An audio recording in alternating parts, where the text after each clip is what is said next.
Kita bicara soal dosaku menjadi dosamu. Ini penting juga nih.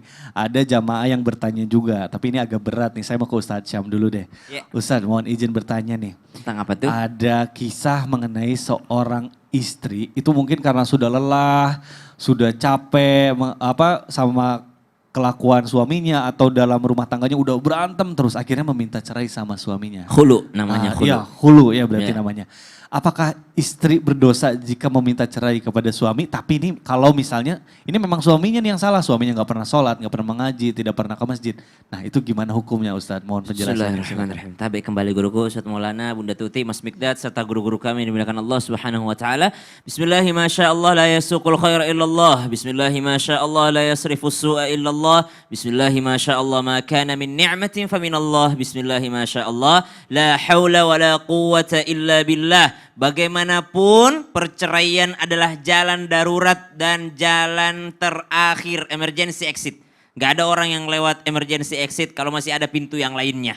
Gak ada orang yang membuka pintu daruratnya pesawat jikalau pintu yang lainnya masih bisa dibuka. Kecuali dalam keadaan darurat banget. Jadi bukan berarti dikit-dikit boleh suami nggak sholat langsung minta cerai. Suami nggak puasa langsung minta cerai. Nggak seperti itu. Maka subhanallah ada tahapan-tahapan daripada menjalani rumah tangga ini tanpa bermaksud menggurui ataupun mengajari. Karena kita juga nggak boleh melarang orang. Nggak boleh melarang orang, wah Anda minta cerai, Anda dibenci Allah. Oh nggak bisa juga, karena kita nggak tahu apa yang dialaminya. Maka ada keadaan-keadaan di mana batasan-batasan ini menjadi yakni nanti acuan daripada seluruh jamaah yang insya Allah mengalami permasalahan dalam rumah tangganya. Baik, bagaimana pertama kali sikap seorang istri jikalau suaminya tidak sholat? Tadi pertanyaan gitu ya. Betul. Suaminya memang nggak sholat, suaminya nggak ini. Maka di dalam agama kita ada memang kelakuan buruk yang mana kelakuan buruk tersebut berefek terhadap orang lain. Maka dilihat dulu, kalau suami melakukan kemaksiatan dan ini juga berefek kepada istrinya, maka dia boleh dengan cara yang pertama menasehatinya. Menasehatinya yakni mengingatkan. Karena yang namanya suami tetap berada di atas posisinya, yakni pemimpin, qawwam, qaim, ya maka yang di bawahnya adalah seorang istri, maka biasanya atasan tidak mau dinasehati oleh bawahan. Tapi seorang atasan yang baik adalah mereka yang mau menerima saran daripada bawahan.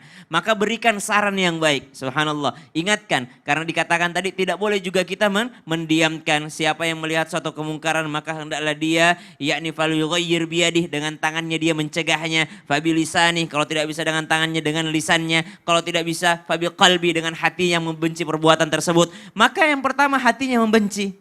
Ya, kalau dia tidak mampu dengan lisannya, dengan tangannya, menasehatinya atau mengingatkannya dengan hati yang benci. Ya Allah, aku nggak bisa, ya Allah, berikan hidayah kepadanya. Itu yang pertama, menasehatinya.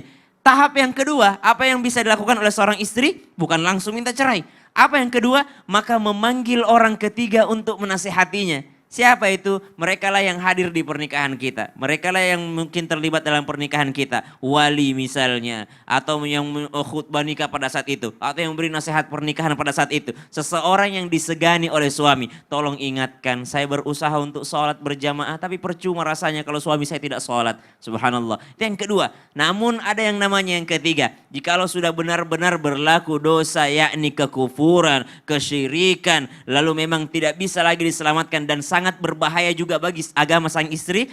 Misal suaminya, mohon maaf, keluar daripada Islam, murtad. Lalu dia memaksa istrinya untuk murtad juga. Maka tidak ada jalan lain kecuali dengan khulu tadi. Atau dengan perceraian. Namun jikalau masih misalnya suaminya nggak sholat tapi masih sholat Jumat. Tapi nggak sholat duhur gitu ya. Nggak pernah sholat selama sepekan. Tapi kalau Jumatan masih Jumatan lah ya. Masih boleh untuk dinasehati. Masih boleh untuk didoakan. Toh wala taziru waziratu wizra ukhra. Pembukaan daripada tema kita mengatakan seseorang tidak memikul dosa daripada orang lain. Tapi tidak boleh juga kita diamkan. Wallahu ta'ala. Masya Allah. Jadi harus Ada tetap tahapan-tahapan. berusaha. Apalagi Betul. kalau cinta ya. Benar. Kalau pakai cinta kayaknya lebih mudah. untuk Subhanallah. berdoa sama Allah supaya suaminya mendapatkan hidayah. Masya Allah. Terima kasih Ustaz Syam, penjelasannya Sama-sama. luar biasa sekali.